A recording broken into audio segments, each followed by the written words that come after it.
Yeah, hey mate. So I just thought I would make a video. Well, I'm going to look into Myth because I don't know about it. But yeah, the Sue handheld, it is fantastic that they're partnering with Steam, possibly the Steam Deck. Well, it says it can support Steam games and Epic Games. I'm not sure about Epic Games. I'm not sure what that is. I'm a little bit out of touch on it. But I mean, I grew up using Steam. I was one of the first users of Steam. I remember when it launched. Half-Life itself, I think, was possibly the second game ever on it, and I had to create. This years ago. I was a huge fan of Half-Life. It blew me away when I was a kid. But I remember I had to sign up to a Steam account, but to play Half-Life or whatever, or to download it or something. I forget. And then they had a few of the other Half-Lives on it as well. And of course Counter-Strike. I was also a big fan of Counter-Strike. I used to love it years ago. But I'm out of touch with it now a little bit. It's insane how big it grew. I had conversations with George a few months back, and he was thinking that Microsoft now, the fact that they have their own Microsoft Pass or whatever I forget what you call it, that they offer all of those games at once instead of Steam where you pay for game. It's not like you don't pay a monthly subscription. I think you pay game for game, but on the Microsoft Pass or whatever it's called, you pay the monthly subscription and you get all the games. So he was thinking it's going to eat up some of Steam's revenue, but Steam is grown into a huge business. Personally, I don't see them going away. I still think there's a market for it. I would look forward to new Half-Life games if they would bring them out. Half-Life Alyx on the VR was absolutely stunning. Pretty amazing. I still don't think there's a better VR game, and it's been released years ago now. So the Valve Index is mind-blowing, really. But anyway, yeah, I agree with this. This could start to cause a run on Web3 gaming and different things. These trends take time to develop, and partnerships like this could ignite that. Now, if I'm correct here, that we were talking about here, Phantom, AVAX, Arkham. I need to wake up here.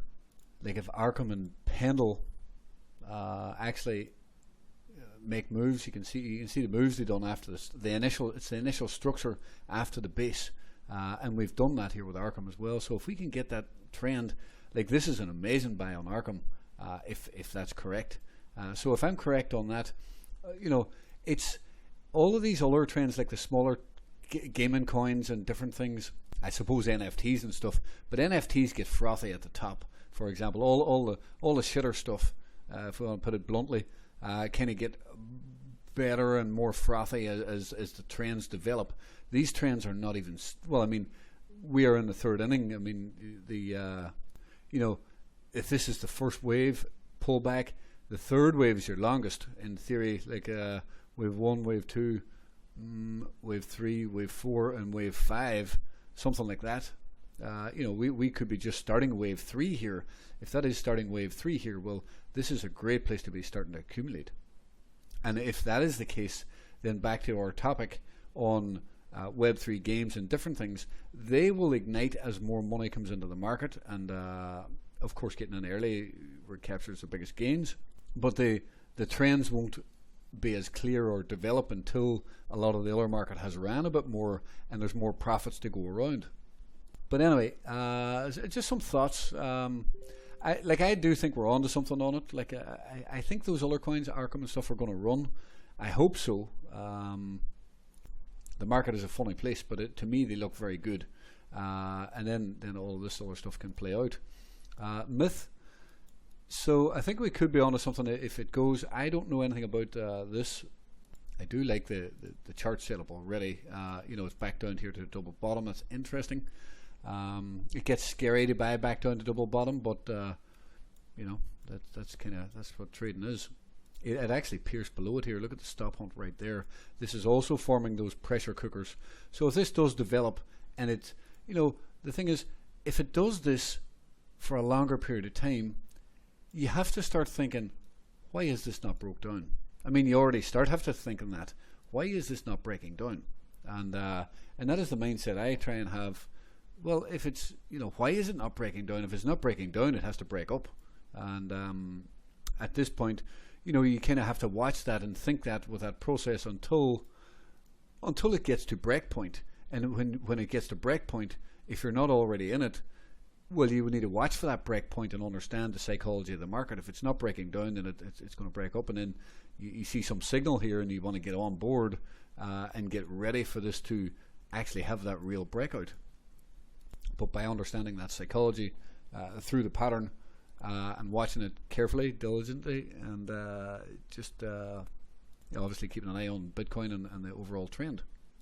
The other things we can look at here, I mean, it's still red on the year with a bullish yearly stop hunt. Look at that, there's a bullish yearly stop hunt in there. If this can pop up a little bit and create a yearly doji, there's nothing then stopping it from having a green year next year back up, meaning that this stop hunt was the exact low. So that is something to think about. It is still red on the 6 month, right? That should be respected. 3 month is trying, but we are red on the 6 month, meaning that it's a lot harder to moon until all the time frames are probably combined.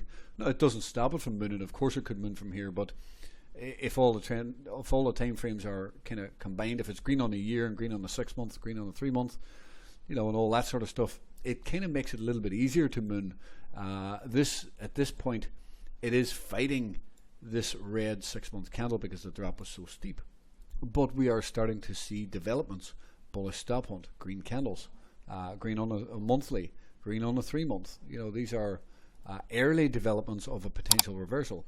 Green bullish 9 week stop hunt right here, beautiful. You could attempt to get on board next 9 week candle or something to see if it could actually run further. And if there's wicks down into the body, and the problem is it's still a month away. So if it was only 3 days away, I would suggest that this is a buy. I don't know if it's going to flip right up there, but dips into there can be buys because it could pop up and flip green then. Currently you could say that this is bullish as long as it's above this line. This is your market structure breakout, a little bit like what was back here, right? You're getting a market structure breakout here, and price never came back down below it again. So on a new 2 week candle, if you're aggressive, you could be buying dips into here to see if this is going to hold and hold above this market structure breakout. I don't know if we'll get big dips into that, but you can see here we dip right back down into it to test it. I might not have drew that properly, but you get what I'm trying to do there. And away it went. So yeah, this did break out and we drop right back down into it, and now we're breaking out again. So the dips this time may not be as steep because we've retested the level. I'd probably retested it on a smaller time frame, maybe not this 2 week chart. Well, here, yeah, the weekly chart, look at that, we did drop down and retest it and the level's holding, and now we're moving back up. So dips into this candle could be buying opportunities. A little bit like what went on here. You reject, you come back down into the level. Let's draw a line there just to try and I suppose I'll just draw here. It's not ideal, but there is a level there. I'm not drawing it very well at all there, but there's a level here. It's a bit of a base here off this, but you get that reject, you get to break up a little bit, and you drop back down, touch the level, and you push back up. But the dip in the final candle, well, ideally that's where you want to buy, and there, and we may be trying to do something like that here. The dip into here could be the move that then creates the springboard to try and break up, because we've proved that the level is kind of holding. The level is kind of holding here also. We do have to remember that it is still red on the 6 month. So I don't know how aggressive you want to be, or do you want to just wait and trade a new 6 month candle? Small dip and a flip green on a new 6 month can be often the safest approach, because if you're trading into a green 6 month buying early in it, often there can be little downside, and then you're trading with that trend. But I definitely would be watching and keeping an eye on this pressure cooker developing over the top of price. Messy apex, it's not developing properly, but it might take time as these come over.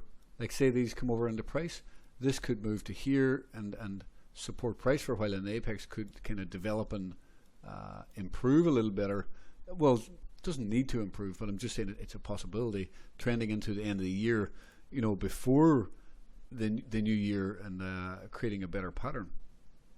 You know, it's quite common in what I see. There's two stages to the pattern. You know, there's the distribution stage here, and then this second stage of the pattern can often be accumulation before moving up. You can see this distribution, but the market changes. The market changes sentiment. The market changes.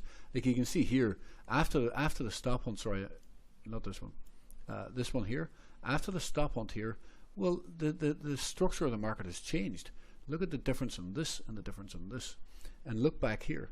So you get the distribution phase of the pattern, and then the second half of it is more accumulation. Here's a distribution down here, and this, although it's hard to tell that's accumulation, but there's a bullish stop hunt right there on the lows as well, right? And when you see this bullish stop hunt, it's very faint down in here, bullish stop hunt, but this becomes accumulation, and it's unable to break down, and then you end up breaking up and running. So we are, in my view, in the second half of the pattern now, right? Maybe I should draw it from there to here. Right? We are now in this building stage, and we are out of distribution in theory. Now, could the market, you know, could it crash? Of course it crash. Any pattern can always fail at some point, but as long as the pattern holds true to its form, this could be accumulation in the evolution of this pattern. I mean, I'm going to say that, you know, knife catching down here, but the safe way to trade it is, even if it does bounce up a little bit, well, you can trade the new candle. I don't know if you want to wait that long or how much you want in this coin or whatever, but you know, there's definitely a possibility that you'll still get a setup like this. And if it goes and we have a bullish start to the 2025, well, then this stop hunt can propel this price, and before you know it, this price could be back up here, right? Because when the market, like, look at the size of this candle. When the market moves, it moves, and this stop hunt might be indicating the low is already in. 12 minutes. I didn't realize so long on the video, so I'm going to cut this off, mate. But some very good points. Interesting future coming up in crypto. Some good developments, good patterns, good developments. Some good coins, as we talked about here. Your Myth, Sue, and yeah, a lot of these that we talked about. And I thought these were good stats as well, as you pointed out, good call-outs. But you know, Phantom dipped 83%, Arkham dipped 80%, the Luna Ponzi dipped 82%. You know, and the others all mooned afterwards. Definitely good stats, worth keeping an eye on. And as you said there, yeah, 81% would be a moon. Yeah, beautiful. Anyway, mate, yeah, I hope you're well, and talk soon.